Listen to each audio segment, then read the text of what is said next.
श्रम विभाग की ओर से आयोजित आज के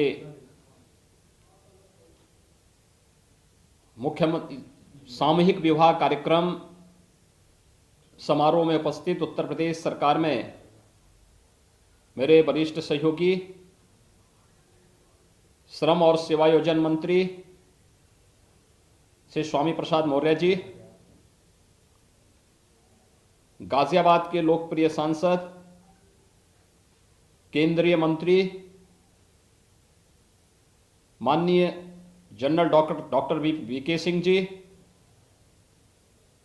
माननीय सांसद राज्यसभा श्री अनिल अग्रवाल जी, उत्तर प्रदेश सरकार में मेरे सहयोगी मंत्री श्री अतुल गर्ग जी, माननीय विधायक श्री सुनील शर्मा जी, नंदकिशोर गुर्जर जी, पीओसी बोर्ड के चेयरमैन श्री सुनील भराला जी, बीओसी बोर्ड परामर्शदात्री समिति के अध्यक्ष श्री रघुराज सिंह जी, माननीय विधायक डॉक्टर मंजू शिवास जी, महापौर समेत सभी माननीय जनप्रतिनिधिगण, श्रम विभाग और जिला प्रशासन से जुड़े हुए सभी अधिकारीगण और भारी संख्या में उपस्थित सभी भाइयों बहनों, मैं सबसे पहले अपने वरिष्ठ सहयोगी श्रम और सेवायोजन विभाग के मंत्री श्री स्वामी प्रसाद मौर्य जी को इस बात के लिए हृदय से धन्यवाद देता हूं कि इन गरीब कन्याओं की शादी के लिए उन्होंने सामूहिक विवाह के जिस अभिनव कार्यक्रम को पूरे प्रदेश के अंदर जारी किया है, यह अत्यंत ही स्वागत योग्य और अभिनंदनीय कार्य है। 2306 जोड़े एक साथ आज देवोत्थान एकादशी के दिन वैवाहिक बंधन से जुड़ रहे हैं। यह गरीब कल्याण के प्रति केंद्र और प्रदेश सरकार की भावनाओं को प्रतिनिधित्व करता है और मैं इसके लिए श्रम विभाग को हृदय से धन्यवाद देता हूं। वास्तव में हमारी जो मान्यता रही है कि गांव की बेटी सबकी बेटी, बेटी जाति मत मजहब की भावना से ऊपर होकर के रहती है और इसलिए इन सभी कन्याओं की शादी का कार्यक्रम एक अत्यंत सराहनीय प्रयास है, क्योंकि कन्या तो सबकी है और इसीलिए कन्यादान सबसे पवित्र दान माना गया है। याद करिए 2017 के पहले इस सामूहिक विवाह के कार्यक्रम, चाहे वह श्रम विभाग के माध्यम से हो, चाहे वह समाज कल्याण विभाग के माध्यम से हो, ये नहीं हो पाते थे क्योंकि शासन ने इसके लिए कोई व्यवस्था नहीं की थी। लेकिन अब जिसने गरीब की पीड़ा को देखा है, झेला है, नजदीक से महसूस किया है, वही उनके सुख दुख में सहभागी भी हो पाएगा। प्रदेश सरकार ने अब तक सामूहिक विवाह के जो कार्यक्रम किए हैं, मुख्यमंत्री सामूहिक विवाह योजना के माध्यम से लगभग 2.25 लाख कन्याओं की शादी विवाह के कार्यक्रम अब तक संपन्न हुए हैं और श्रम विभाग ने भी बड़े पैमाने पर कई स्थानों पर मुझे इन आयोजनों के साथ भागीदार होने का अवसर प्राप्त हुआ और मैं धन्यवाद दूंगा श्री स्वामी प्रसाद मौर्य जी को, जिन्होंने लग करके श्रमिकों को शासन की योजना के साथ जोड़ने का कार्यक्रम बनाया। आज मेरी हार्दिक इच्छा थी कि मैं गाजियाबाद के इस कार्यक्रम में भागीदार बनूं, क्योंकि बहुत पुण्य का कार्य है और इसमें दो चीजें देखने को मिलती हैं। एक, समाज की सहभागिता पूरा समाज एकजुट होकर के इसमें सहभागी बनता है। जिन गरीब कन्याओं की शादी में उनके अपने नातेदार रिश्तेदार भी आने से कतराते थे कि कहीं कोई कर्ज ना मांग ले, आज उसी शादी का निमंत्रण देने के लिए हमारे मंत्री निकलते हैं, माननीय सांसद, माननीय विधायकगण जाते हैं। निमंत्रण पत्र बांटने की व्यवस्था में मंडलायुक्त और जिलाधिकारीगण जाते सहभागी बनते हैं, पुलिस के वरिष्ठ अधिकारीगण सहभागी बनते हैं, श्रम विभाग के वरिष्ठ अधिकारीगण सहभागी बनते हैं, और फिर सभी लोगों के सामूहिक प्रयास से जब ये विवाह के कार्यक्रम संपन्न होते हैं तो सचमुच इस बात का एहसास कराते हैं कि देश के अंदर स्वाधीनता का लाभ सही मायने में समाज के अंतिम पायदान पर बैठे हुए व्यक्ति को प्राप्त हो रहा है। दूसरा, इसमें सबकी सामूहिक सहभागिता से सामाजिक समता का भी एक बहुत बड़ा उदाहरण प्रस्तुत होता है। जो भारतीय भावना थी कि गांव की बेटी सबकी बेटी, उस गांव की बेटी को सभी लोग एक साथ कन्यादान के माध्यम से उसका सम्मान भी करते हैं और आने वाले अतिथियों का सत्कार भी करते हैं।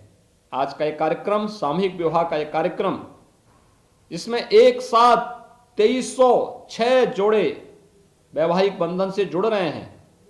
और दूसरा, जो हमारी सामाजिक व्यवस्था की कुछ कमियां थी, कुछ जगह बाल विवाह हो जाते थे, कुछ जगह कन्याओं की शादी इसलिए नहीं हो पाती थी क्योंकि दहेज लोभी अपनी डिमांड को बढ़ाते थे। लेकिन सामूहिक विवाह कार्यक्रम में न कोई दहेज की डिमांड कर सकता है और न ही किसी भी प्रकार की अन्य लेन देन की कोई समस्या कहीं सामने आती है।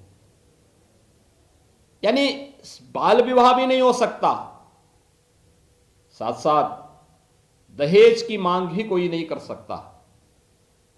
तो स्वाभाविक रूप से हम सामाजिक कुरीति पर भी प्रहार कर रहे हैं, समाज की सहभागिता के माध्यम से इस कार्यक्रम को आगे बढ़ाने का कार्य कर रहे हैं। और आज यह एक अनुकरणीय उदाहरण फिर से गाजियाबाद में श्रम विभाग के द्वारा प्रस्तुत किया जा रहा है। मैं श्रम विभाग को इस बात के लिए हृदय से बधाई देता हूं, हृदय से धन्यवाद देता हूं। जिला प्रशासन, श्रम विभाग, सभी लोग मिलकर के जनप्रतिनिधियों के सानिध्य में इस कार्यक्रम का आयोजन कर रहे हैं। सभी गाजियाबाद के माननीय जनप्रतिनिधियों का हृदय से मैं अभिनंदन भी करता हूं। श्रम विभाग ने पिछले 4.5 वर्ष के अंदर अनेक अन्य उपलब्धियां हासिल की हैं। खासतौर पर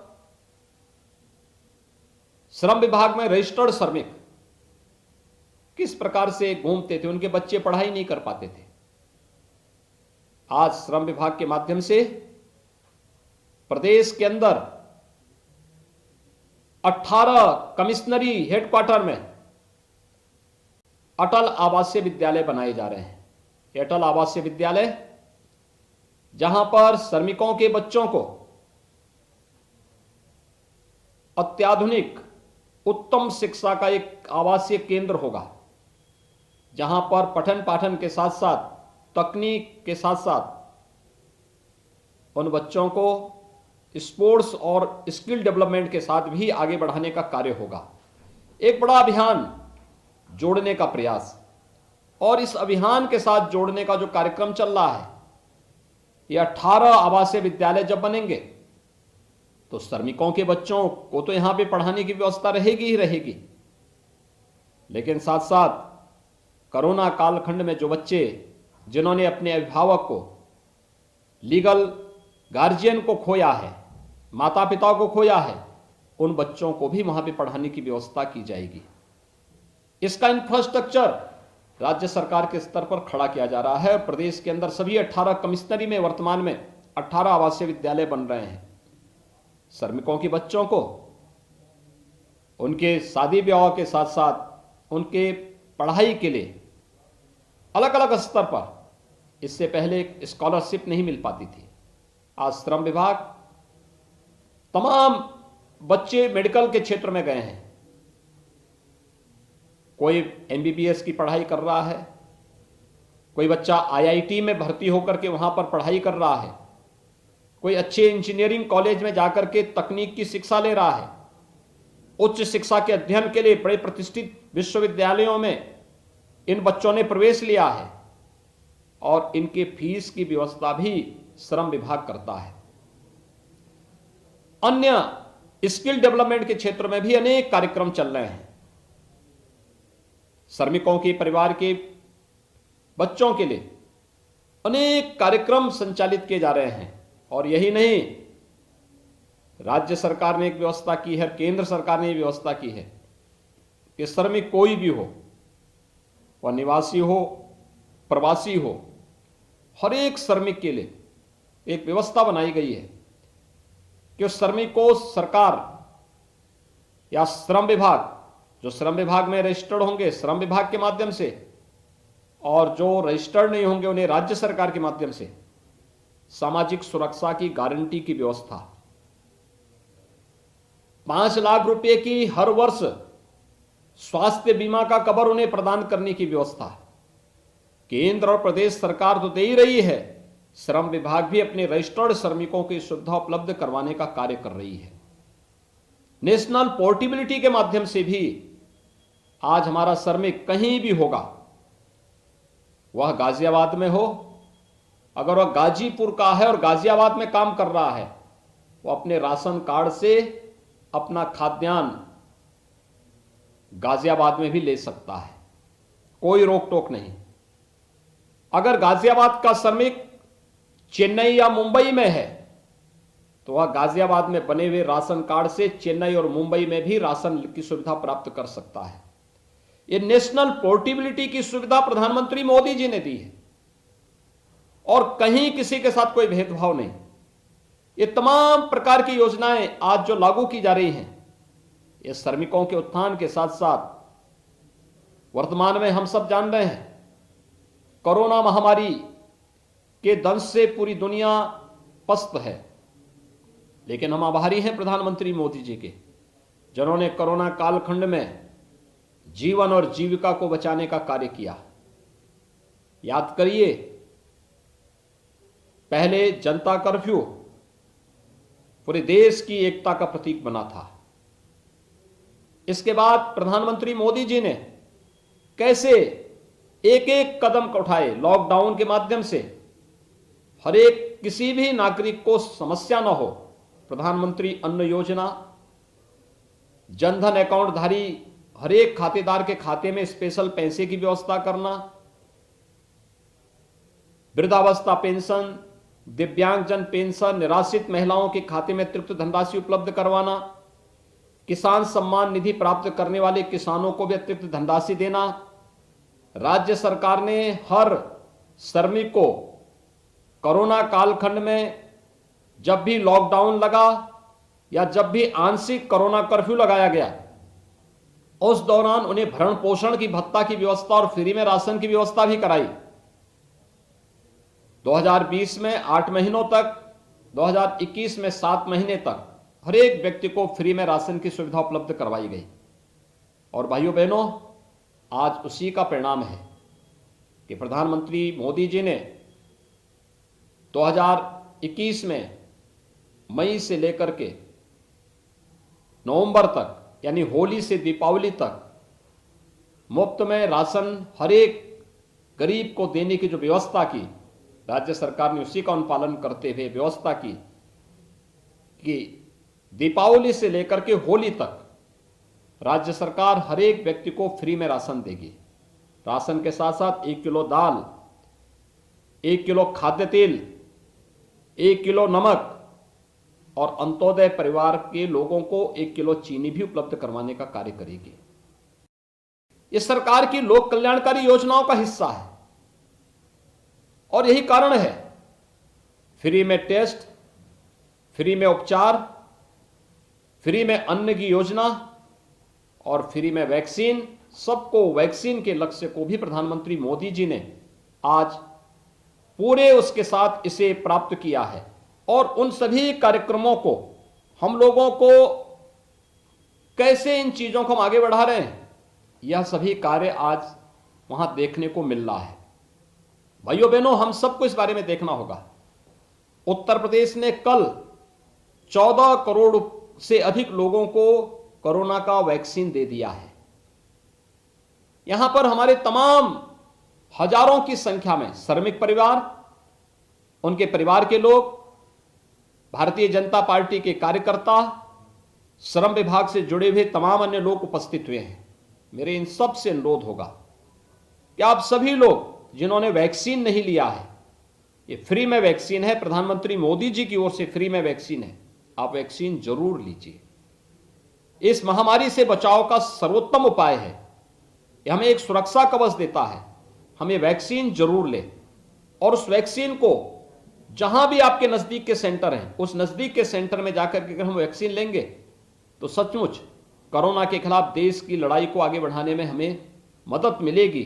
और मैं इसीलिए आप सभी से इस बारे में अनुरोध करूंगा कि यह कार्यक्रम हमें बहुत अच्छे ढंग से आगे बढ़ाने का कार्यक्रम, हम इसको आगे बढ़ाना चाहिए। आज के इस अवसर पर एक बार फिर से मैं आप सभी को, जब गाजियाबाद में कार्यक्रम चल रहा है तो मैं आज वहां पे सैकड़ों करोड़ की परियोजनाओं का लोकार्पण और शिलान्यास का भी कार्यक्रम चल रहा है। ये लोकार्पण और शिलान्यास का कार्यक्रम हमारे लोकप्रिय जनप्रतिनिधियों, माननीय सांसद, माननीय विधायक, महापौर, इन सब की योजना का हिस्सा है। और मेरा इन सब से अनुरोध होगा कि जिला प्रशासन और संबंधित विभाग कार्य की गुणवत्ता और कार्य की समयबद्धता का ध्यान रखते हुए इन सभी कार्यक्रमों को समयबद्ध ढंग से आगे बढ़ाने का कार्य करेंगे। एक बार फिर से मैं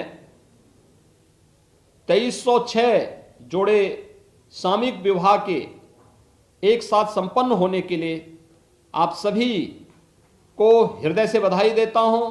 देवोत्थान एकादशी के दिन इस प्रकार का पावन आयोजन अत्यंत सराहनीय प्रयास है। सोचा था कि हम धार्मिक यात्रा चलाते हैं। आज के इस अवसर पर मैं एक बार फिर से आप सबको हृदय से बधाई और शुभकामनाएं देता हूं। धन्यवाद। जय हिंद। स्कीम से लाभ देते हैं।